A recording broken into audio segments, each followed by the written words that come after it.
Boa noite, queridos. Mais uma vez, com alegria que nós estamos aqui para compartilhar da palavra do Senhor. Convido os amados para que abramos as nossas Bíblias no Evangelho de João, no capítulo 10. Evangelho de João, capítulo 10. E leiamos do verso 22 ao verso 39. Evangelho de João, capítulo 10. Do verso 22 até o verso 39.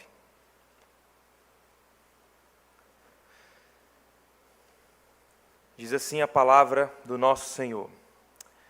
Celebrava-se em Jerusalém a festa da dedicação. Era inverno. Jesus passeava no templo, no pórtico de Salomão. Rodearam-no, pois, os judeus e o interpelaram. Até quando nos deixarás a mente em suspenso? Se tu és o Cristo, dize-o francamente. Respondeu-lhes Jesus: Já vô-lo disse, e não credes. As obras que eu faço em nome de meu Pai testificam a meu respeito. Mas vós não credes, porque não sois das minhas ovelhas. As minhas ovelhas ouvem a minha voz, eu as conheço e elas me seguem. Eu lhes dou a vida eterna.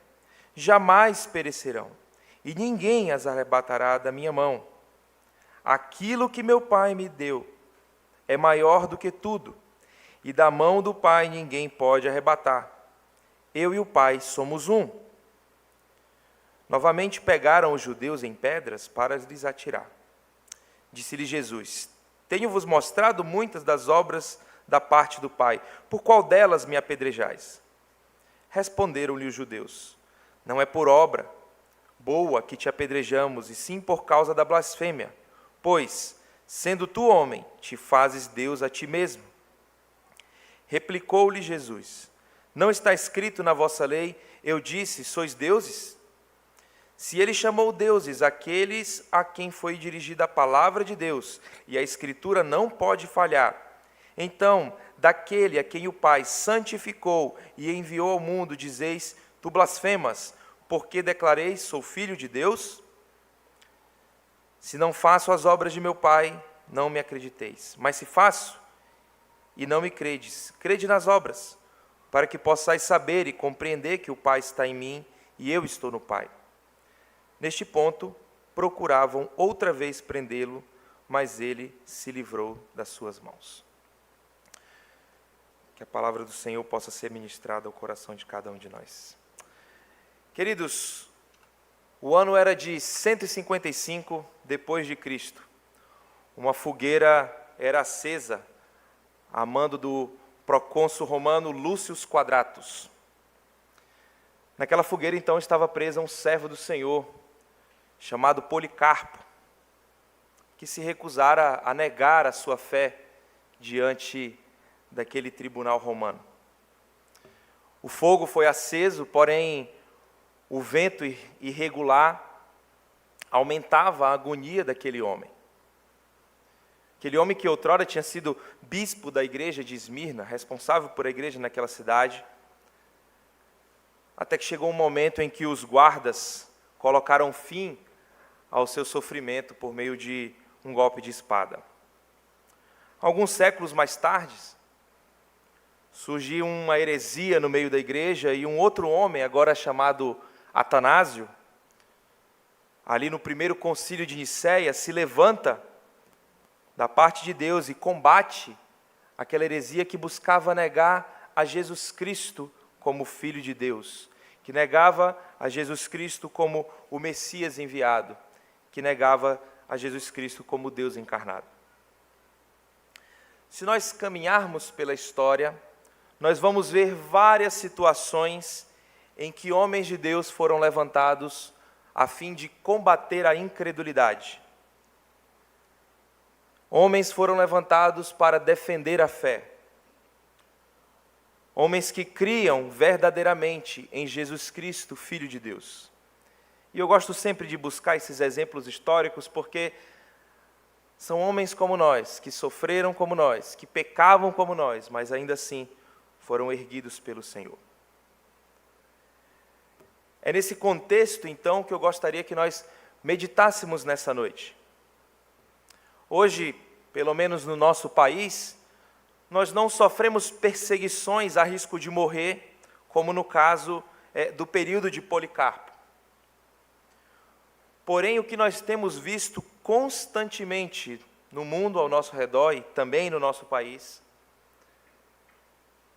é uma tentativa de vilipendiar, de desprezar, de zombar daquilo que nós cremos. Seja isso no ambiente universitário, seja isso com os nossos colegas de trabalho, e principalmente nos meios de comunicação, na TV, nas mídias sociais, cada vez mais essa tentativa de descredibilizar a fé cristã. O que nós fazemos então diante dessa incredulidade? Diante dessas ameaças que possivelmente surgirão cada vez mais por simplesmente defendermos aquilo da qual nós cremos. Diante desse debate aqui entre Jesus e os judeus, nós abordaremos então dois aspectos para os quais o próprio Cristo nos chama a atenção nesse diálogo. Primeiro, crer que Jesus é o Cristo, ungido do Senhor, enviado por Deus. E também crer que Jesus é o próprio Filho de Deus e, com isso, o próprio Deus. É algo que pode parecer um tanto básico para nós, mas que se faz necessário sempre reafirmarmos e relembrarmos tais verdades. Primeiro, portanto, dentro do tema aqui de combate à incredulidade, Cristo nos chama a atenção à necessidade que nós temos de crer nele como o Cristo enviado do Senhor. Os versos 22 até o 30, nós temos esse primeiro assunto aqui, essa primeira lição. Creia em Jesus, o Cristo. Nessa passagem, queridos, nós vemos aqui Jesus ser cercado pelos judeus ali que o interpelavam, o pressionavam, para que tentavam tirar dele ali algo que pudesse fazer sê-lo preso ou ser morto, algum tropeço na qual pudessem puni-lo. E o verso 22 inicia então dizendo: celebrava-se em Jerusalém a festa da dedicação, era inverno. Esse texto marca um novo momento dessa estada de Jesus em Jerusalém.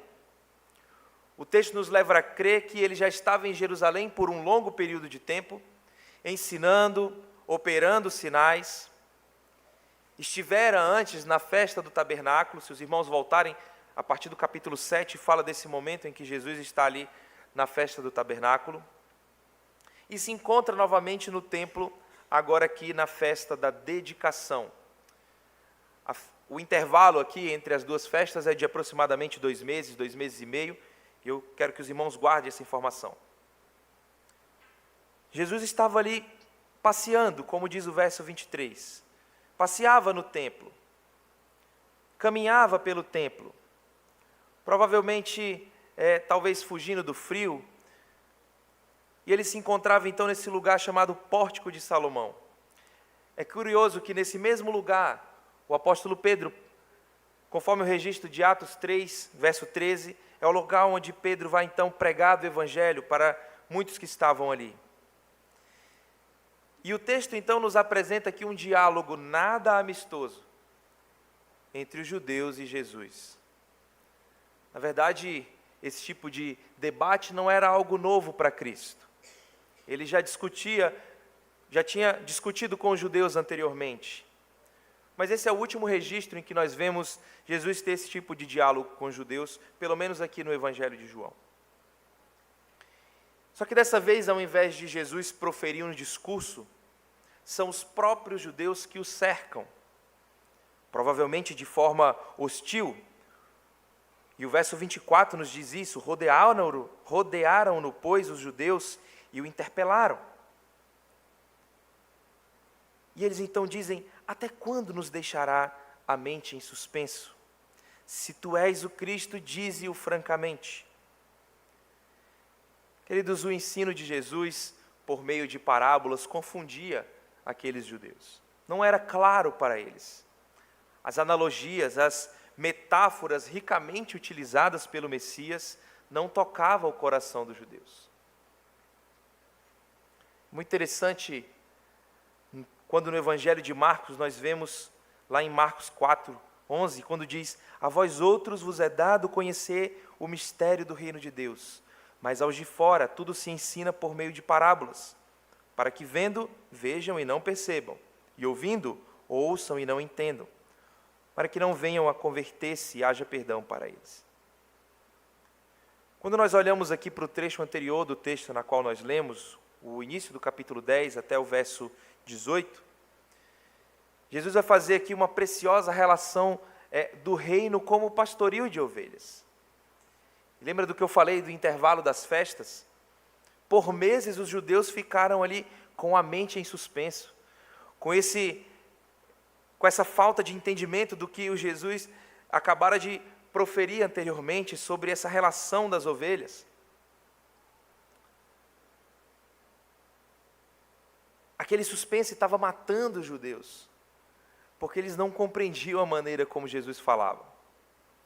E é nesse meio, então, que eles cercam a Jesus e dizem: se tu és o Cristo, dize-o francamente, dize-o claramente a nós. O judeu ele tinha uma grande expectativa pela vinda do Messias, porque o entendimento deles era que o ungido viria para libertá-los de forma política, para libertá-los de forma militar. Eles esperavam um líder que pudesse, então, livrá-los do Império Romano, conduzir ali aquela revolução. E atendendo, então, a esse pedido nada amigável dos judeus, Cristo responde-os. E Jesus não apenas defende ser o Cristo, o Messias enviado, mas ele vai além, afirmando ser um com o Pai. Portanto, ser o próprio Deus. E dos argumentos aqui apresentados pelo Messias, nós então extraímos alguns motivos pelos quais nós devemos crer que Jesus é o Cristo. E, consequentemente, nós também combatermos a incredulidade do nosso tempo. Para aqueles que gostam de anotar, aqui vai um subtema. Por que nós devemos crer no Messias? Porque ele testemunha de si mesmo. O verso 25 nos diz: já vou-lo disse, e não credes. As obras que eu faço em nome de meu Pai testificam a meu respeito. Queridos, Jesus vem realizando diversos sinais desde que foi enviado pelo Pai. O próprio Evangelho de João, até esse ponto aqui, já narrou sobre a cura do paralítico no tanque de Betesda, já mostrou a multiplicação dos pães e dos peixes, já falou sobre a cura do cego de nascença. Diversas vezes no relato bíblico, nós vemos os judeus admirados e assombrados justamente com os sinais que ele operava. E por isso Jesus afirma: vou-lo disse, e não credes. Porque tudo que Jesus fazia, todos os sinais que ele operava, apontavam justamente para quem ele é. Mas ainda assim, os judeus não creram nele. Podemos trazer um pouco desse entendimento para o nosso tempo. Deus opera maravilhas. Deus se revela através da sua palavra. Controla soberanamente o mundo e tudo que nele há, conforme nós vimos até pela manhã na aula da escola bíblica, na classe dos adultos. Deus tem o controle sobre todas as coisas, ele é soberano. No entanto, queridos, sempre haverá aqueles que negarão a verdade. Sempre haverá aqueles que dirão blasfêmias contra o Senhor, por mais clara que seja a sua palavra. Eles não crerão no Evangelho. A incredulidade, ela é fruto do pecado. A incredulidade é fruto dessa separação eterna entre Deus e o homem. E a não ser que seja reatada pelo próprio Deus, o coração do incrédulo vai permanecer como está.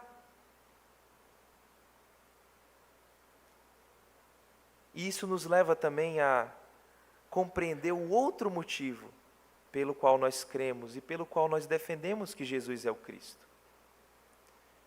Pelo qual nós cremos que ele é o nosso Messias libertador.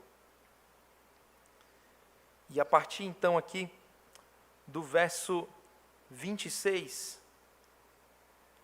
até o verso 28, melhor, até o verso 29, nós vemos então que nós somos parte do rebanho de Deus. Então, qual o motivo pelo qual nós cremos que Jesus é o Cristo? Porque Ele nos fez o seu rebanho.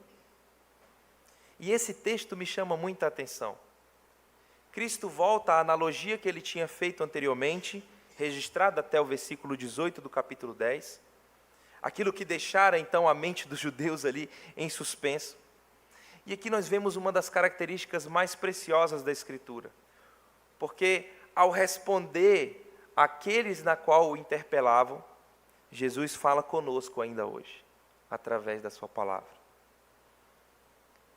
E a forma com que Ele se refere então ao seu rebanho nos traz segurança, nos traz confiança, nos traz conforto e paz. É uma mensagem de esperança para o nosso coração ainda hoje.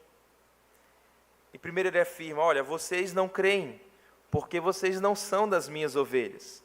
Vocês não fazem parte do meu aprisco. Cristo mais uma vez demonstra aqui a sua soberania e mostra àqueles ouvintes que, mesmo que ele haja de forma claramente, como ele está falando de forma clara, ele não vai ser entendido, porque aquele grupo não faz parte do aprisco do Senhor. E, portanto, não crerão verdadeiramente em Jesus. Voltando ao versículo 8 do capítulo 10, ele diz: todos quantos vieram antes de mim são ladrões e salteadores, mas as ovelhas não lhes deram ouvido. E no verso 27 que nós lemos, ele continua essa informação: as minhas ovelhas ouvem a minha voz, eu as conheço e elas me seguem. Nesse texto nós estamos diante de um belo relacionamento que de certa forma é recíproco, mas é algo atraído pelo próprio Deus. Jesus, como bom pastor, nos conhece. Jesus, como bom pastor, dá a vida por nós, e a vida eterna. Jesus, como bom pastor, nos protege para que ninguém nos arrebate da sua mão. E nós, como ovelhas, nós ouvimos a sua voz. Nós, como ovelhas, nós o seguimos. Nós, como ovelhas, temos a convicção de que nós nunca pereceremos. Não por nós mesmos, mas porque é isso que ele está falando na sua palavra. Queridos, Cristo nos capacitou a ouvir a sua voz. Cristo nos capacitou a segui-lo. Cristo nos fez seu rebanho. Cristo nos comprou com o seu próprio sangue. Ele te conhece. Ele conhece as tuas dores. Ele conhece o mais íntimo do seu coração. Ele conhece as suas angústias. Ele conhece os seus pecados e as suas lutas. Ele conhece o coração de cada um de nós. Ele nos conheceu antes da fundação do mundo. E ainda assim, pelo seu amor, Ele nos chamou. E atraídos então por essa graça irresistível do Senhor, nós ouvimos a sua voz e atendemos o seu chamado. E os versos 28 e 29 então é o que nos traz essa paz, essa convicção, essa segurança em Cristo. E ele diz que nenhuma das suas ovelhas será retirada. Queridos, a salvação é eterna. A salvação é para sempre. Isso nos deve trazer paz, alegria e conforto, por sabermos que nós somos parte dessas ovelhas do Senhor. Nós cremos em Jesus Cristo, o Filho de Deus. Ele é a esperança da nossa salvação. Não há nada mais precioso do que fazer parte desse aprisco do Senhor. Talvez você esteja num momento de incredulidade, talvez você esteja num momento de confusão na sua mente com as coisas desse mundo, com as tragédias, com as impunidades que constantemente nós vemos. E o que eu posso te dizer é: ouça a voz do seu pastor. Ele deu a vida por você. E ninguém, absolutamente ninguém, pode arrebatar, pode arrancar você das mãos dele. Por isso, creia em Cristo. Ele é a nossa segurança, Ele é o nosso refúgio, Ele é o nosso abrigo no tempo da tribulação. E assim como nós cremos nele, porque Ele testemunha de si, assim como nós cremos nele, porque Ele nos faz seu rebanho, nós também devemos crer nele, porque Ele e o Pai são um. Verso 30, ele diz justamente isso. Eu e o Pai somos um. Ele conclui essa primeira indagação dos judeus apenas com essa frase.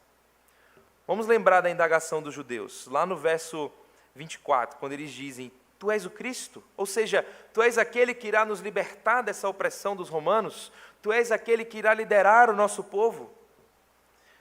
Mas Cristo vai além dessas questões terrenas. Cristo vai além dessa simplicidade humana. E Ele reafirma aquilo que vem sendo motivo de perseguição dos judeus. Ele defende a sua divindade. E quando eu digo divindade aqui, não é um Deus separado, não, mas um Deus triuno com o Pai e o Espírito Santo do Senhor. Ele e o Pai são um. Os propósitos do Pai são também os do Filho.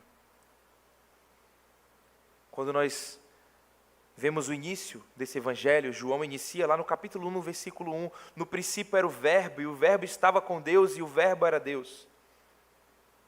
Queridos, nós estamos aqui tratando de Cristo, o verbo encarnado, a palavra viva. Ele estava com Deus, e era Deus, como afirma João, e Ele é o Filho de Deus, e portanto Ele é o próprio Deus. E somente sendo um com o Pai, somente sendo Deus, Cristo poderia exercer tal obra de salvação na nossa vida. Nós somos fruto desse propósito. Nós somos fruto desse propósito eterno de redimir pecadores. Portanto, queridos, cabe a nós combatermos a incredulidade. Combatamos a incredulidade. Creiamos em Jesus, o Cristo. Creiamos em Jesus, o Messias, o ungido de Deus, enviado para nos salvar. Mas o texto não para por aqui. E aquele diálogo, então, acalorado, já prossegue agora com uma ameaça, por parte dos judeus. Do verso 31, então, ao verso 39, nós vemos que além de defender a si como Messias, nós também vemos que nós devemos crer em Jesus como o Filho de Deus. Diante, então, da resposta de Jesus à primeira indagação que os judeus fizeram para ele, a reação dos judeus foi a mesma registrada em outros momentos do Evangelho. Pegaram pedras para atirar nele. A partir desse momento a gente vê que a situação se inverte. Não são mais os judeus que indagam a Cristo, mas Cristo passa a indagá-los com várias perguntas retóricas, justamente para reforçar o seu argumento, de que Ele é o Cristo e de que também Ele é o Filho de Deus. E no verso 32 ele diz: Tenho-vos mostrado muitas obras da parte do Pai, por qual delas me apedrejais? Cristo está provocando aquelas pessoas. Ele sabia muito bem o motivo pela qual eles queriam apedrejá-lo. Mas ele queria fazer que aqueles judeus percebessem que as obras que ele faz é da parte do Pai. E vejam, Jesus retoma mais uma vez para esse argumento das obras como evidência da sua divindade, da sua messianidade. A resposta de Deus diante disso, a resposta dos judeus diante disso, é afirmar que o motivo, o desejo de puni-lo com morte, não é a questão das obras, mas fazer Deus a si mesmo, o que eles consideravam então uma blasfêmia. Muitos dos que estavam ali, eu diria que a maioria dos que estavam ali não eram ovelhas, portanto, não compreendiam como tais obras apontavam justamente para aquilo que para quem Jesus era. E diante desse debate, então, Jesus faz 2 perguntas e 3 afirmações a respeito de si e da sua obra. E essa argumentação aponta justamente para Ele como Filho de Deus, como Messias ungido e enviado do Senhor. Percebam que o tema geral não muda, a questão inicial continua sendo: tu és o Cristo? E a resposta de Jesus, primeiramente, foi: eu sou um com o Pai. E isso gerou, então, escândalo para os judeus. Mas Cristo prossegue combatendo a incredulidade. Cristo prossegue defendendo a sua divindade, a sua messianidade e aqui a sua filiação com o Pai. A argumentação, a resposta de Jesus diante dessa acusação de blasfêmia por parte dos judeus nos leva também a compreender os motivos pelos quais nós precisamos crer em Jesus como Filho de Deus e assim também combater a incredulidade. Num primeiro momento, nós vemos Cristo defender-se como o Messias, como Cristo, utilizando o testemunho das obras, e agora ele vai utilizar a própria palavra. Ele é testificado pela própria palavra. E diante daquele contra-argumento acusatório dos judeus, eles dizem: sendo tu homem, te fazes Deus a ti mesmo. E Cristo, de maneira muito perspicaz, de maneira muito sábia, como palavra encarnada, como conhecedor perfeito da revelação, ele utiliza da própria Bíblia da época, os escritos do Antigo Testamento, que era conhecido dos judeus, para negar a acusação de blasfêmia a seu respeito. Verso 34 nos diz assim: não está escrito na vossa lei, eu disse, sois deuses? Se os irmãos perceberam, nós lemos esse mesmo trecho no início do culto. Esse trecho está lá no Salmo 82. Cristo traz então o Salmo 82 para aquele debate. E esse salmo, de certa forma, se refere a seres humanos recebendo o nome de deuses. Ou num sentido que o texto nos apresenta ali como soberanos, filhos do Altíssimo, representantes de Deus na terra. Não infere qualquer poder divino sobre a humanidade, não é isso. Mas se refere ao fato de terem recebido a revelação e poder então compreender essa verdade revelada. E Cristo conclui dizendo então: se ele chamou deuses aquele a quem foi dirigida a palavra de Deus, e a Escritura não pode falhar, então, daquele a quem o Pai, e atenção a essas duas palavras, santificou e enviou ao mundo, dizes: tu blasfemas, porque declarei sou filho de Deus? O texto pode parecer um pouco confuso, com esses intervalos no discurso. Mas o que Cristo está aqui gradualmente argumentando é: se a Escritura chama homens que receberam a palavra, e a Escritura não falha, de deuses, não é blasfêmia eu dizer que sou filho de Deus, tendo em vista que eu fui ungido e fui enviado pelo Pai. Ele usa a própria palavra para argumentar, para mostrar que ele é filho de Deus e com isso que ele é o próprio Deus. Ele é a palavra encarnada, ele é a verdade. E aqui faz uso da própria verdade para afirmar quem ele é. Por isso nós cremos em Jesus, queridos. Por isso nós cremos que ele é o Cristo. Por isso nós cremos que ele é o Filho de Deus, pois a própria palavra testifica ao seu respeito. Também cremos nisso porque ele é o sacerdote enviado. E eu gostaria que nós olhássemos com detalhe para o verso 36. E ele diz então: a quem o Pai santificou e enviou ao mundo. Essas duas palavrinhas aqui, santificou e enviou, nos diz muito a respeito da missão de Cristo. Ele é o ungido, ele é o sacerdote enviado do Senhor para remir os nossos pecados. Os judeus não percebiam, eles estavam ali no templo, eles estavam comemorando a festa da dedicação, que era uma festa justamente que agradecia a Deus pela santificação do templo após um grande período de profanação. E eles não percebiam que tudo aquilo apontava para o próprio Cristo. Algo que o apóstolo Pedro, movido pelo Espírito Santo, talvez ainda sem compreender, mas reconheceu e diz: Senhor, para quem iremos? Tu tens as palavras de vida eterna. Nós temos crido e conhecido que Tu és o Santo de Deus. Ele é o Santo de Deus, consagrado para a mais difícil das missões, oferecer a si mesmo em sacrifício por cada um de nós. Diante disso, queridos, não nos resta outra alternativa, a não ser buscar viver também de forma santa, a buscar viver uma vida que combata a incredulidade, crendo dia a dia em Jesus, o Cristo, em Jesus, o Filho de Deus. E por fim, um último motivo que nos leva a crer que Ele é o Filho de Deus é porque Ele mesmo nos convida a crer. Versos 37 e 38,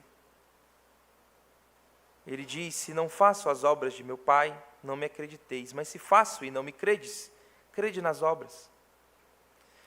Neste ponto do seu diálogo com aquele grupo de judeus que o cercara, Cristo argumenta por meio de uma hipótese aqui, e Ele conclui convidando aquelas pessoas a crer na verdade. Pode parecer um tanto estranho a forma com que Jesus fala, ou até contraditório, mas o que Ele está fazendo é justamente concluir logicamente tudo aquilo que Ele havia falado antes. Ele já disse várias vezes que as suas obras são feitas em nome do Pai. Os judeus em si já afirmaram que não querem matá-lo ou apedrejá-lo por causa das obras. Diante disso, Cristo convida então: creiam nas obras, mas qual é a justificativa disso? E o verso 38 nos dá essa resposta: para que possais saber e compreender que o Pai está em mim e eu estou no Pai.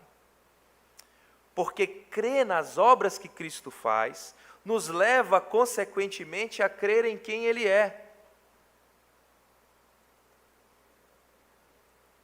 As palavras aqui, saber e compreender, elas estão dentro de uma mesma raiz verbal, e é como se Jesus afirmasse para aquelas pessoas: olha, eu quero que vocês conheçam, eu quero que vocês saibam que eu sou um com o Pai. E a partir desse momento que você conhece, que você sabe, você prossiga então gradualmente conhecendo e sabendo esta verdade. Cristo está descrevendo aqui a vida cristã, o desenvolvimento da fé. Nós não sabemos se no meio daquele povo ali tinha algum escolhido, talvez, provavelmente sim, dentre aqueles que o interpelavam.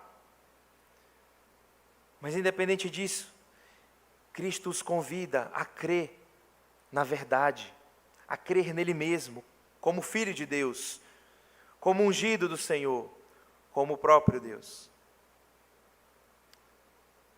Como nós já afirmamos, a palavra de Deus ela é sempre atual. E assim como Ele falou com aquele povo, naquele tempo, assim como Ele falou com tantos servos no decorrer da história, assim também Ele fala conosco hoje. E Ele te convida a crer no Senhor Jesus, de todo o seu coração. Crer que esse Jesus é o ungido do Senhor, o Messias enviado. Crer que Jesus é o Filho de Deus. Esse é o convite de Cristo para nós, para que compreendamos a sua palavra e, movidos então pelo Espírito, como ovelhas do Senhor, cresçamos no conhecimento dele. Ele mesmo testemunhou de si. A sua própria palavra, revelada a nós, nos mostra quem ele é. Cabe a nós crermos nele. Cabe a nós combatermos também a incredulidade. Queridos, no nosso país ainda nós não vivemos no tempo em que as nossas vidas estejam em risco diante daquilo que cremos. Porém, vocês, eu, os nossos filhos, os netos de alguns dos irmãos, todos somos constantemente bombardeados com a imoralidade, com a impunidade, com a incredulidade. A cada dia, aqueles que não são do aprisco do Senhor, os lobos vorazes, avançam na tentativa de nos devorar, de devorar as nossas famílias. A cada dia, aqueles que não são do aprisco do Senhor, os ladrões, buscam nos matar, nos destruir. Mas em Cristo, nós temos a convicção de que nada irá nos separar desse amor. Porque Ele é o nosso bom pastor. E o bom pastor dá a vida pelas suas ovelhas. Policarpo, mesmo diante da sua morte ali iminente, diante do procônsul, ele diz assim: eu vivi 86 anos servindo-lhe e nenhum mal me fez. Como poderia eu maldizer ao meu rei que me salvou? Que essa seja a nossa convicção, queridos. Que diante da incredulidade, lutemos para defender aquilo que cremos. Lutemos para proclamar o Evangelho de Jesus, que é o Cristo. De Jesus, que é o Filho de Deus. De Jesus, que é o nosso Deus e nosso Senhor. Amém. Louvado seja o nome do Senhor. Vamos orar mais uma vez? Senhor, nós louvamos o Teu nome, Pai, pela Tua palavra revelada a nós. Louvamos o Teu nome porque, ó Pai, diante da incredulidade, nós temos o Teu testemunho, o testemunho da Tua palavra, revelando quem Tu és.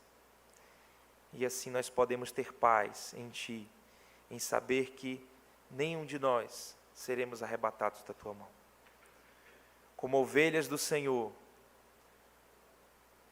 somos cuidados por esse perfeito pastor. Que o nosso coração, Senhor, se regozije na Tua presença. E que vivamos a fim de crer que Tu és o Cristo, que Tu és o Filho de Deus. E assim, ó Pai, anunciemos do Teu Evangelho com o coração grato diante de tudo que Tu tens feito por nós. Graças te damos em nome do Teu Filho amado Jesus. Amém.